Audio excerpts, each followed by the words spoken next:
नमस्कार। आज हम भौतिक भूगोल की दुनिया में उतरने वाले हैं।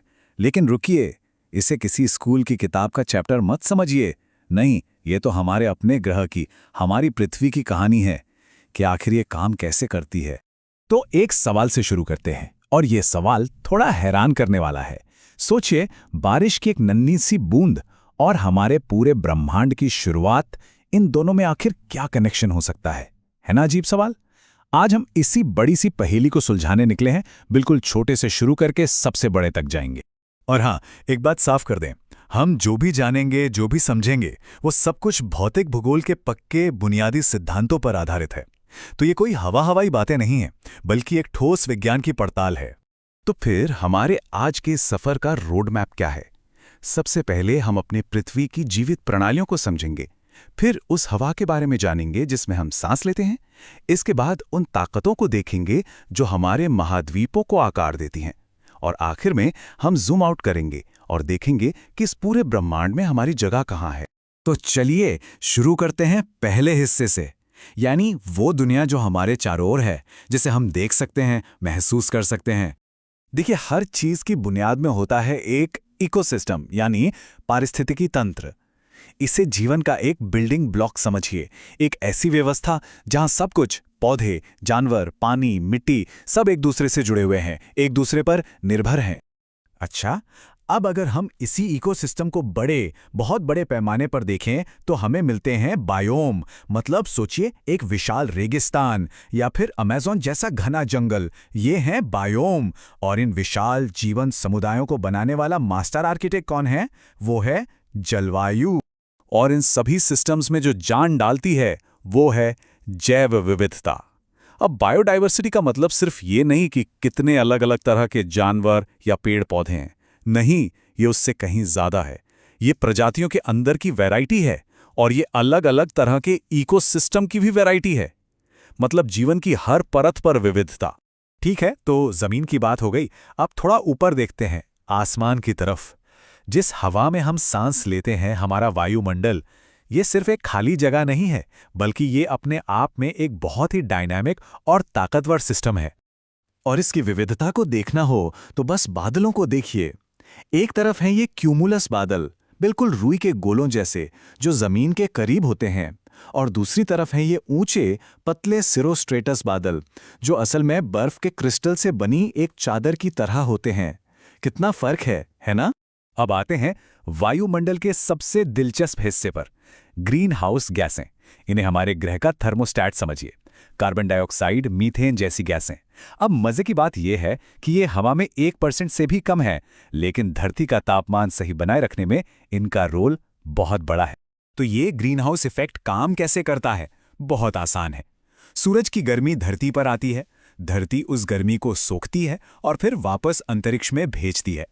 लेकिन ये गैसें ये उस गर्मी को पूरी तरह जाने नहीं देती, एक कंबल की तरह उसे रोक लेती हैं, और इसी वजह से हमारी पृथ्वी इतनी गर्म है कि यहाँ जीवन पनप सकता है।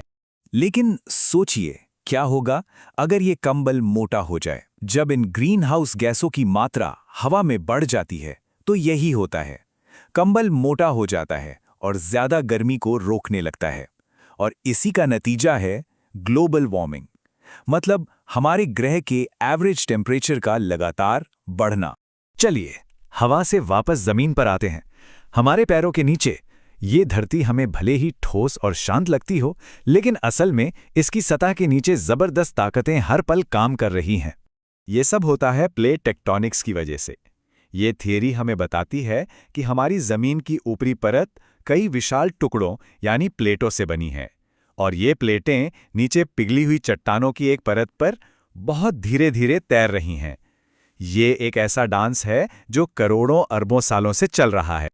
और जब ये प्लेट्स आपस में टकराती हैं तो आते हैं भूकंप। अब यहाँ दो शब्द समझना जरूरी है, फोकस और एपिसेंटर। फर्क बहुत सीधा सा है। फोकस वो जगह है जहां जमीन के अंदर हलचल शुरू होती है, और एपिसेंटर जमीन की सतह पर ठीक उसके ऊपर वाला पॉइंट है जहां झटके सबसे ज्यादा महसूस होते हैं। ज्वालामुखी का नाम सुनते ही दिमाग में एक लावा उगलते पहाड़ की तस्वीर आती है ना? लेकिन कुछ ज्वालामुखी ऐसे नहीं होते। काल्डेरा ज्वालामुखी।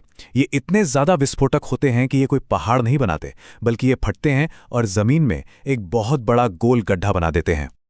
और ये गड्ढा कितना बड़ा हो सकता है? अंदाजा लगाइए, 40 किलोमीटर तक चौड़ा। सोचकर देखिए, 40 किलोमीटर! एक पूरा का पूरा शहर इसमें समा सकता है। ये प्रकृति की ताकत का एक जबरदस्त नमूना है।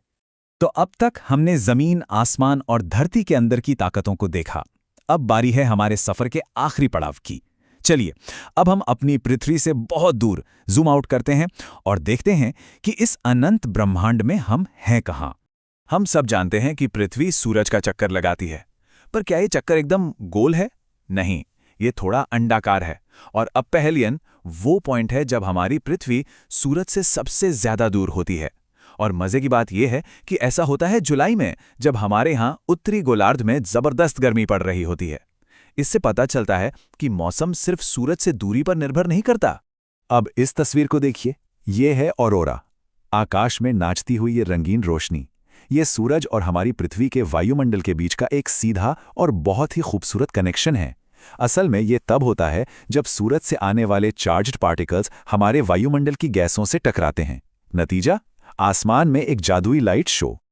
और अब चलिए चलते हैं शुरुआत की भी शुरुआत में, द बिग बैंग। सोचिए, लगभग 15.5 अरब साल पहले पूरा ब्रह्मांड, हर चीज, सारी ऊर्जा एक परमाणु से भी छोटी सी जगह में सिमटी हुई थी।